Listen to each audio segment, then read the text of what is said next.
sa inyong lahat.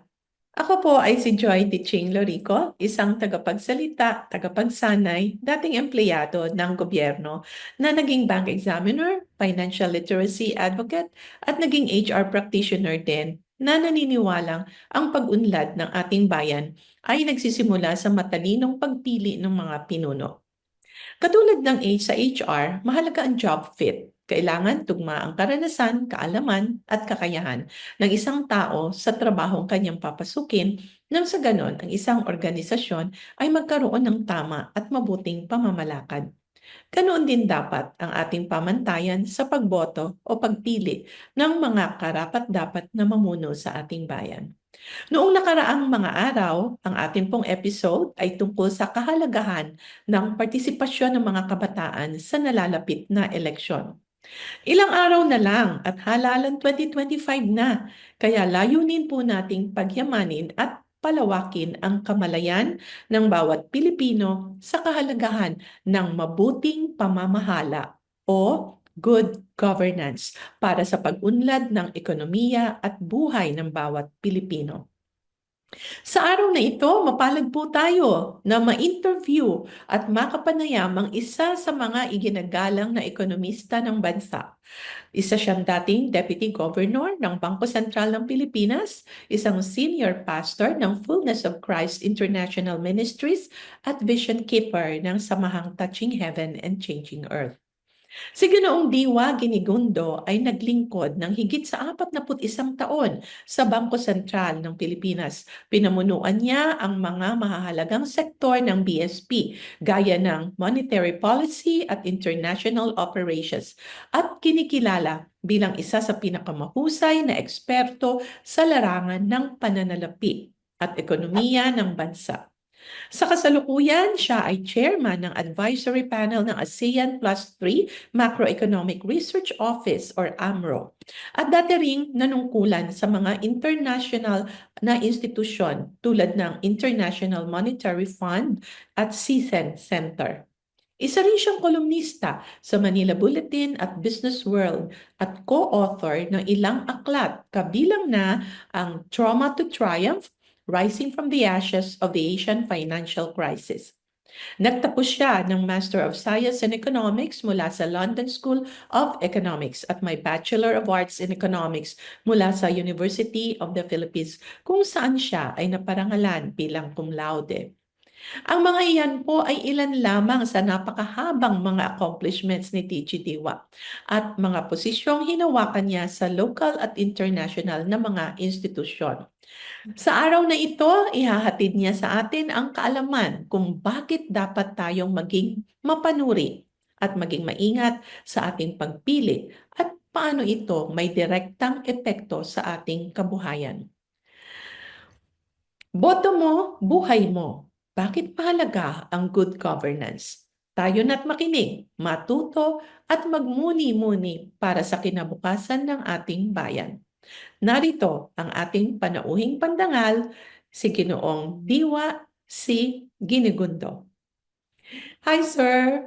Mabuti naman po at kahit sobrang busy ninyo napagbigyan naman ninyo ang kahilingan namin, ang InfoBridge with Joy. Maraming salamat po. Good morning, Joy. At nagpapasalamat ako sa iyong imbitasyon upang makasama mo sa umagang ito. Ayan. At naku sir, alam ko po napaka-busy ninyo, kaya nagpapasalamat din itong InfoBridge with Joy, no? Nabigyan po ninyo kami ng panahon. Ngayon sir, ang pinakang topic natin ngayon ay good governance or tamang pamamahala. Maaari po ba ninyo itong maipaliwanag sa amin lahat sa nakararami kung ano talagang ibig sabihin nito? Well, unang-una, ang governance ay binubuo ng tatlong bahagi. No? Hmm? Una ay political governance. Ang political governance, kasama riyan ang wastong pagsasagawa ng mga batas. Mhm. Sapagkat ang batas ang siyang namamayani kung meron tayong pinag-uusapang regulasyon o public policy, ang batas ang ating pinagbabatayan. Kaya kung mahusay ang ating Kongreso sa pagbabalangkas ng mga batas, makakaasa tayo, maganda rin yung ating pamumuhay bilang mga mamamayan ng Pilipinas. Pangalawa yung economic governance. Ang Mhm. economic governance ay ang wastong pamamahala ng ating ekonomiya. So Mhm. naririyan ang Bangko Sentral sa monetary policy, naririyan ang Department of Finance, ang Department of Budget and Management for fiscal policy. Ang pagpaplano naman ay nasa NEDA o National Economic and Development Authority o bali sa lahat ng sangay ng ating pambansang pamahalaan, naririyan yung economic governance. Mhm. Kung wasto ang pamamahala, halimbawa, ng ating infrastruktura, wasto ang pamamahala ng ating polisiya tungkol sa interest rate, sa pamamahala sa ah, revenues and spending ng ating pamahalaan, maisasagawa natin ang mas malawak at malalim na paglago ng ating ekonomiya. And if we want the economy to be more sustainable and to be more inclusive, nakabatay din yan sa wastong pamamahala sa ating ekonomiya. Ang social governance naman ay binubuo ng mga pamamahala sa iba't ibang sangay ng ating pamahalaan din tungkol naman ito sa pamumuhay ng ating mga kababayan. Halimbawa, agriculture, no? Social governance, yung poverty alleviation, pagsasagawa ng mga public policy para maiwasan ang kahirapan, maiwasan ang malnutrition sa ating bayan o kaya yung illiteracy, no? Yung mababang kalidad ng ating mga estudyante, mga mag-aaral. So yung tatlong yon, political, economic, and social governance, dito nakabatay ang paglago ng ating ekonomiya, Mhm. ang magandang pamamahala sa ating gobyerno, upang sa ganon ay meron tayong peace and order. Mhm. Meron tayong mahusay na pagsasaayos ng, let's say, devolution ng functions mula sa national government papunta doon sa local government. And then social governance, mararamdaman mo yan kung kahit na pa 5%, 6% lang ang paglago ng ating ekonomiya, pero nakikita natin marami sa ating mga kababayan ay hindi naghihirap, walang namamalimos sa kalye, Mhm. at ang lahat ay may kanya-kanyang sariling tahanan, maganda ang ating public transport, kaya walang masyadong naaargabyado sa Mhm. ating lipunan. Yun ang sa akin, yun ang aking pagsasalarawan kung ano ang wastong governance sa tatlong aspeto: political, economic, and And social. social. So sa lahat po ng mga napag-usapan natin, sir, about political, governance, economic, at social, paano po natin ito ngayon mai-relate o yung direktang epekto nito sa ekonomiya at sa pag-unlad ng bayan? O sige, Joy, magbibigay ako ng ilang mga slides, Mhm. discuss those slides, and then finally, let's try to relate that Mhm. to governance. So ano pong Okay. ibig sabihin, sir, niyang pula na napakababa, yung Oh, -9.5, yan po yung ito Pilipinas. ay ito Mhm. ay nagpapakita sa atin kung papaano lumago ang ating ekonomiya mula 2018 hanggang 2024. Okay? Mhm. At alam naman natin, even before the pandemic crisis of 2020, the economy was growing from 1999 to 2019, Mhm. even through the global financial crisis of 2007 to 2009. So in Mhm. other words, in fairness to the Philippine economy, we were growing. Okay? Okay. Pero nung dumating ang ating pandemic, bumagsak ang ating ekonomiya. Isa tayo sa pinakamababang pagbagsak, pinakamalaking pagbagsak noong pandemic. Oh. We declined by 9.5%. Ito, no? Mhm. Ayan, Opo. 9.5%. Yan po yung Ano bumagsak. yung binagsak? Sir, Okay? kumpara po yan sa buong mundo, ano? Yung sinasabi natin, Kumpara yan sa buong mundo. paglago ng Oo. Pilipinas. Okay. Yung iba nasa 3%, 4% ang pagbagsak. Yung Mm-mm. iba halos zero lang, pero tayo Mm-mm. bumagsak ng 9.5. Okay. Tapos tayo ay nag-recover doon sa 5.7 noong Mhm. 2021. tumaas ng 7.6 thanks to base effects din. No?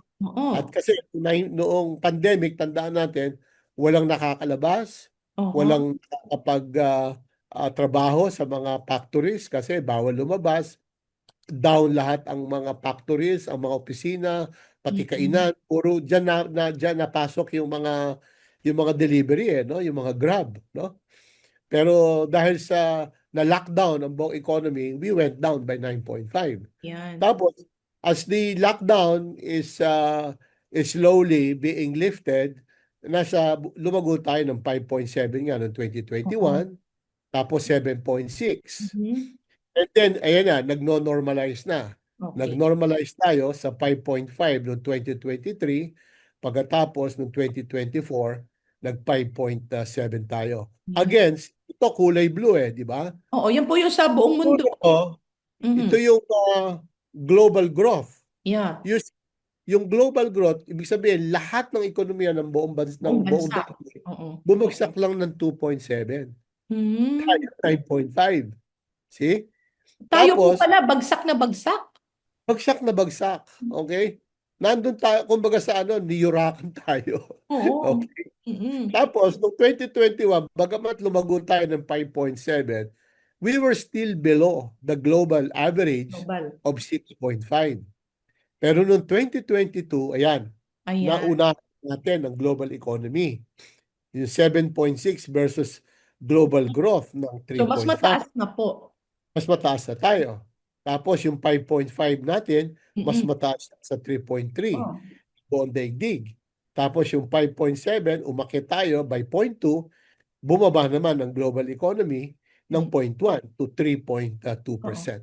Sir, Okay? ano po kaya ang dahilan? Ano po kaya ang dahilan na, okay, mas maganda yung naging, ano natin, performance ng Pilipinas kumpara sa pinagsamang growth ng buong mundo? Well, unang-una, in the last 20 years or 25 years, quarter of a century, napakarami nating structural and policy reforms. Mm. I-liberalize natin ang ating ekonomiya, tinanggal natin yung oil price stabilization fund, and we allow market forces to determine both the supply and pricing of petroleum products. Okay? Importante 'yon. Mm-mm. Ang ating banking system ay niliberalize din natin Mm-mm. noong 1994. Okay? Pagkatapos yung iba't ibang mga utilities, no? Yung pag-susupply ng tubig halimbawa, pinrivatize natin 'yan. Nagkaroon tayo ng Manila Water, Maynila, Mm. okay? Ayun. At iba't iba pang mga policy and structural reforms. Ay. Liberalize natin ang foreign exchange sa regulatory system natin. Mm-mm. Kinakailangan lamang dito sa kanila magrehistro, makakapasok sila rito, makakasama sila, makakapag-participate sila sa ating ekonomiya. Okay? So Ayun. lahat ng mga yan ay nagsama-sama para Kaya, nagkaroon tayo ng tinatawag nating resilience. ayun. Kaya Maganda. kahit na pumasok ang pandemic, bagamat tayo bumagsak ng 9.5%, madali tayong nakabawi. Pawi. Ay. Dahil doon sa built-in resilience ng ating ekonomiya thanks to the policy and structural reforms in the last 25 years. Ayun. Okay? Yun Mhm. ang ano doon. Tapos ito naman, itong isa pang nakatulong din sa atin, syempre, ay yung papel ng ating remittances, yung Ayun. OFW. Ang ating Kasi OFW. bagamat naririto tayo sa Pilipinas, meron namang dagdag na at least $30 billion every year mula sa OFWs. At ito ay galing doon sa patuloy na demand ng ibang bansa for our Filipino workers, doktor, engineers, doon sa construction at iba't iba pang larangan ng ekonomiya at in demand ang mga Pilipino. Pero sir, may Oo. tanong po kayo dito eh. Sabi natin, Philippine economy growing, but is it enough? So parang okay nga po nakita natin dyan sa screen na patuloy ang paglago, ang pag-grow ng ating ekonomiya. Pero bakit po may tanong kayo na sapat na ba ito? Kasi nga, kung walang iniwan ito, Joy, sa isang pamilya o sa isang tao, okay? ah, nagkaroon siya ng lugi sa kanyang negosyo. Okay. Nalugi siya. Mm. So, bali, sa susunod na taon, kulang yung kanyang kapital. Mhm. Okay? Kaso may target siya na by in 2 years, in 3 years, in 4 years, in 5 years, Mm. kinakailangan ito ay ma-achieve ko. Paano Mabawi mong niya. ma-achieve yun Mm. kung kulang ang kapital mo? Di Okay. ba? Opo. Kung kulang ang kapital mo, kinakailangan sa paglago mo sa first year, second year, third year, dapat bawiin mo. Mhm. Mhm. Wala rin itong iniwan sa mga nagkakarera. Mm. Karera sa pagtakbo o karera sa kotse o karera sa kabayo. Kung Mm. ikaw ay nahuhuli at gusto mong manalo doon sa finish line, anong gagawin mo kung huli ka? Dodoblehin mo yung takbo. Dodoblehin mo yung pace, yung takbo mo, Mm. dodoblehin mo. Kaya Bibilis. kinakailangan dahil sa pagbagsak natin, 9.5 in 2022, down by 9.5, ang buong mundo, down lang by 2.7. Di ba? Mm. Mm. Kinakailangan bawiin mo yan. Paghiin natin. Alright. Opo, ano po ibig sabihin yan? Kasi meron pong kulay pula, Oo. Ang yun, ibig may sabihin green, may nito, dilaw. kung hindi nangyari yung pandemic, ito Mm. sana yung ating growth. Yung kulay Yan, dilaw. kulay dilaw, Mm. no? Okay. Yan. Okay? Ah, Such that by 2038, dapat more or less naka 80 trillion pesos na ang ating GDP o yung ating gross domestic ekonomiya. product. Oo. Opo. Kaso, dito sa 2020, bumagsak tayo. Ayun. Oo, yung kulay blue Naging po. pula tayo. Yung kulay Okay. blue, bumagsak. Dito lang tayo lalago. Ito, Oo, yan, oo. yung Mababa. tinitrace ko. Oo. Mababa, sa mababang Mabagal. growth path. Ayan. So, Oo. between this, by 2038 or thereabouts, Oo. and that one, yung sa yellow, Na merong, tina-target natin. meron tayo mga 20 trillion na deficit. Di ba? May Ah, deficit yan. Kaya anong dapat natin gawin? ayun. So, dapat no, dapat between 2023 and 2024, lumago sana tayo ng around 9 point, mga 9, more than 9%. Para Mm. sa ganon, makaakyat tayo dun sa dati nating growth path na tinatarget Oo. dito. Yung Kita mo hinahabol yan? po natin. Oo. Ngayon, that will require 9 or more than 9% every year hanggang sa makabawi tayo by 2028. Okay po.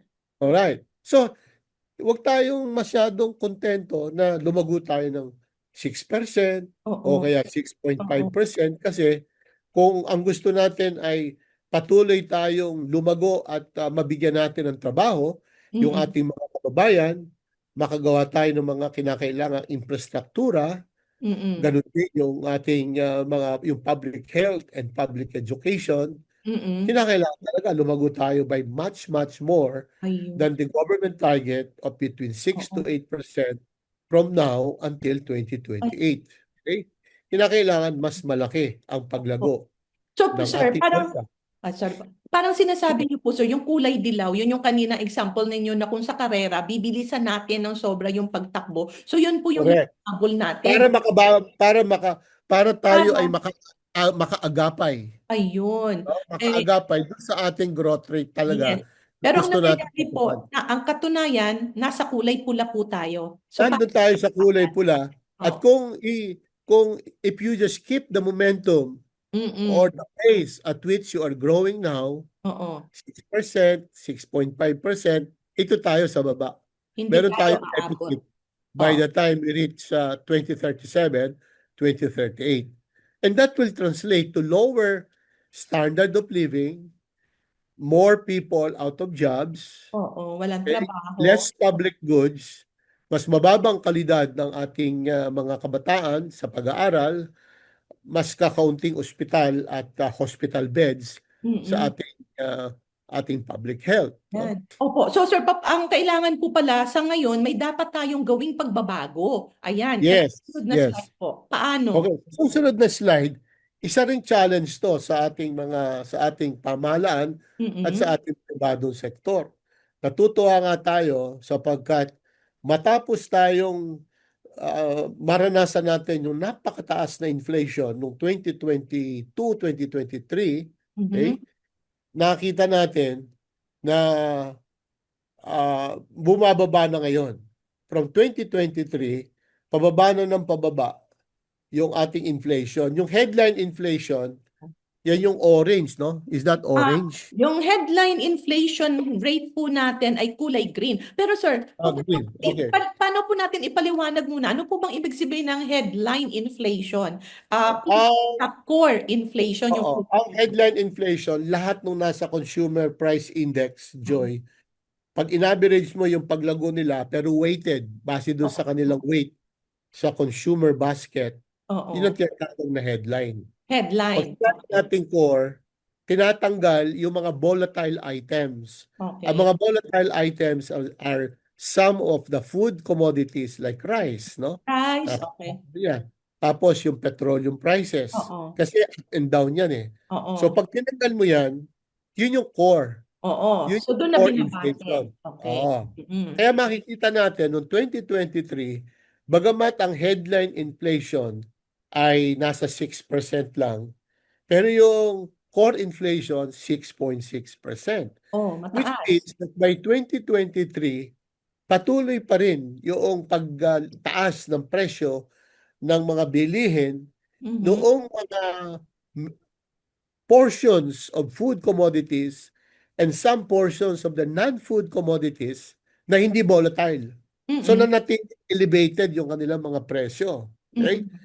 At sa ibang literatura sinasabi, ito yung underlying demand. Okay? Pag sinabi mong core, ito yung kapag ka bumababa na yan, ibig sabihin, monetary policy, yung ginagawang interest rate policy ng Bangko Sentral, ay Mm-mm. kumakagat na, nagiging mabisa na. At nakita natin, from 6.6 noong 2023, yung core, bumaba na ng bumaba yan. Mm-mm. So sa makatwid, nakikita natin, umepekto Mhm. yung monetary policy Policy. ng Ay, Bangko sir, Sentral. ano po, sa simpleng paliwanag po natin, kasi alam ko po, binabantayan po palagi ng Bangko Sentral yung inflation, di po ba? Parang meron tayong target na kailangan pababain. Para po sa Yeah. ating mga mamamayang Pilipino, bakit po kailangan na ma-maintain natin na mababa ang inflation kumpara sa pagtaas nito? Ano pong epekto nito sa kanilang pinamimili sa Oo. kabuhayan?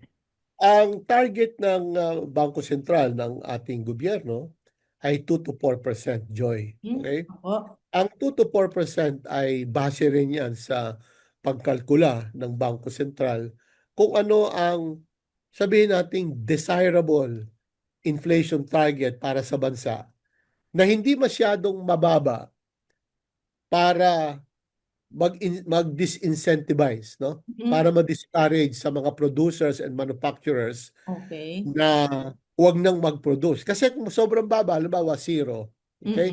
Zero yung inflation mo. E di, kahit na tumataas kunwari yung cost of production, hindi mo Oo. mababawi kasi yung presyo hindi halos nag-a-adjust. Kaya Yun. hindi rin pwedeng masyado nasa zero ka o kaya negative Oo. ang inflation mo. Oo. Pag sumobra naman sa 4, naging 6, naging 10. Mm-mm. Remember, Joy, noong 1984, Oo. 85, yung ating inflation rate went as high as 40%. Opo. 40%. Kaya yung interest rate nun lumalagpas ng 40, 45%. Ay, Wala nang incentive para sa mga tao na mag-produce oo. ng produkto o ng serbisyo kasi bibili lang sila ng government securities o yung tinatawag na Jobo bills, and Mm-mm. that will give them Mm-mm. 40 to 45%. Ayan. Kaya kung ang ating inflation ay tamang-tama and that is 2 to 4%, Mm-mm. ito ay consistent din at makapagbibigay din ng basis para sa paglago naman ng ating ekonomiya.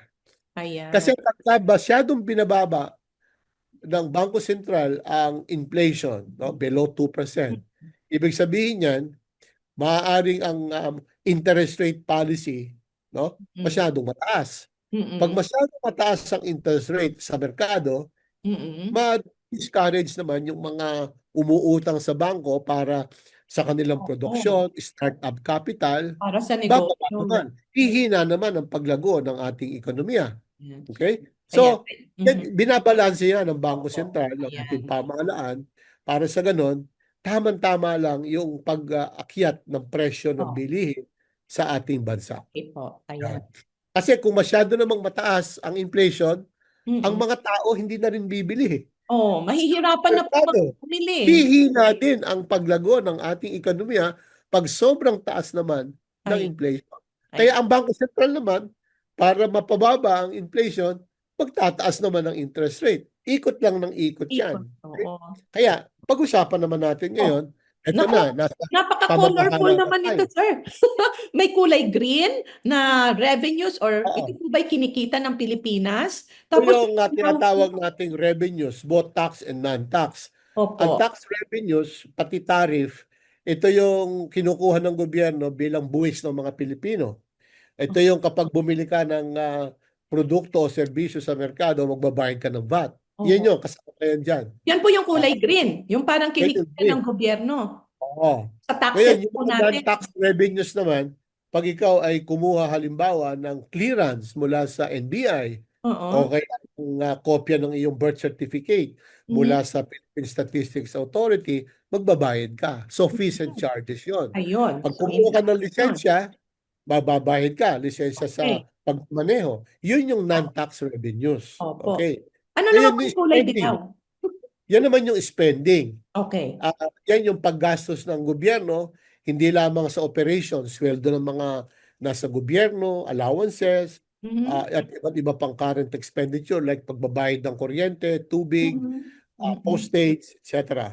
Mhm. Ah, ito rin yung ginagamit ng gobyerno sa pagtatayo ng mga infrastruktura, Mhm. pagtatayo ng ospital, ng eskwelahan, pagbibigay ng mga medisina sa iba't ibang public hospital, etc. Pagbabayad sa mga doktor sa public hospital. Yan yung spending. Mhm. Teka, At sir, makikita natin dito, may from napansin po ako, 2019, sir.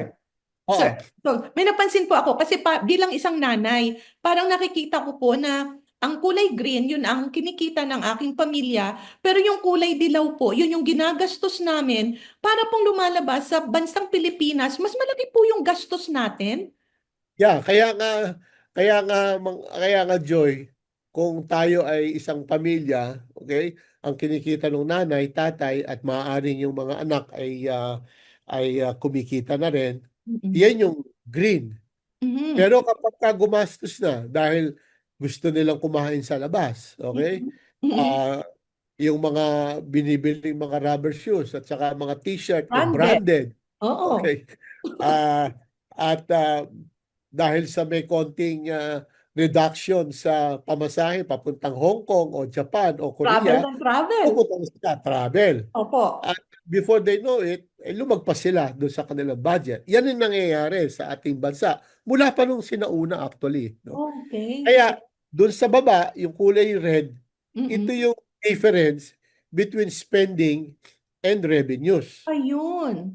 So, yan yung dati, noong 2019, bago tayo nagkaroon ng pandemic, 660 billion Opo. piso ang Ang ating kulang. deficit, yung kulang. Oo. Okay? O yung sobra ng ating paggastos. Mm-mm. Tapos, during the time of the pandemic, hanggang 2024, nakita natin, siyempre, kinakailangan gumastos ng gobyerno para Opo. sa medisina, vaccine, additional medical workers, at siyempre, andyan din yung naging problema natin sa naging katiwalian, no? Sa Mhm. farmer at iba't iba pang mga problema, no? Sa pamahalaan, Mm-mm. lumaki yung ating Oo gastusin, naman. Oo. lumaki din yung ating deficit. To the Okay. point na it hit a high of 1.6 trillion noong 2021. Ngayon, Okay. yung latest, January, February, 103 billion. Pag minultiply mo yan, inannualize mo yan para maging isang taon, O ang almost average. 600 billion yan. So halos pareho din noong 2019. Okay. Okay? Mm. Ngayon, bilang isang ikaw ay namamahala o ikaw ay head ng isang family, what Mm. do you do? Pag ikaw ay meron kang hindi Kulang. ma-fulfill Eh, na sir, mga kapag gastusin, ganyan, o dumating ang uutang, emergency, uutang ka mangutang. ngayon. Ayan. uutang ka ngayon dito. At So yan po ang nung utang ng nakikita bansa. natin, oo, bago tayo pumasok sa pandemic, noong 2019, 7.7 trillion lang yung Opo, ating utang. utang. Opo, Equivalent yan sa nearly 40% nung buong na-produce ng ating ekonomiya sa isang taon. okay. 40%. Okay? Mm-mm. Yun yung utang natin. Sa mga tweet, kung ikaw ay sinasabi mo meron kang 100,000 na kinita sa buong, let's say sa buong taon, kunwari 100,000, 40% yun, inutang mo. Mm. Ang Okay? laki. Ngayon, by the end of 2024, more than double ang ating utang from 7.7 trillion naging 16 trillion. Mm-mm. Nearly 61% ng ating GDP. Mm-mm. Okay? Pagkatapos, kung makikita natin, first 1 month, Two yung months. second month ng February, okay? 2025. Mm-mm. January, February, sa 2 buwan, umakit na naman ito ng about 600 billion. Naku, edi parang lalo po tayong lulubog sa utang. Ano pong dapat? Yan ang problema. May issue tayo tinatawag na debt sustainability. Kaya ba natin ito? Mm-mm. Siyempre, kung habang lumalago ang ating ekonomiya, makakaya nating umutang. Pero Mm-mm. gusto ba natin yun na habang lumalago yung ating ekonomiya, lumalago rin yung ating utang. Utang. Di ba napakaganda kung ikaw ay isang head ng family, lumalaki yung sweldo mo, Nawawala kaya ang utang. na nagko-control ka rin ng spending mo, Mm-mm. lumalaki yung sweldo mo, Mm-mm. lumiliit na lumiliit yung utang mo. Opo. Mas At doon, lalo ka nakakatulog sa gabi. yan. At tama, at doon ka po may quality of life na sinasabi. Correct. Let's pause for a break and stay tuned for part 2. If you like our content, click like and subscribe. If you care for our country, please share.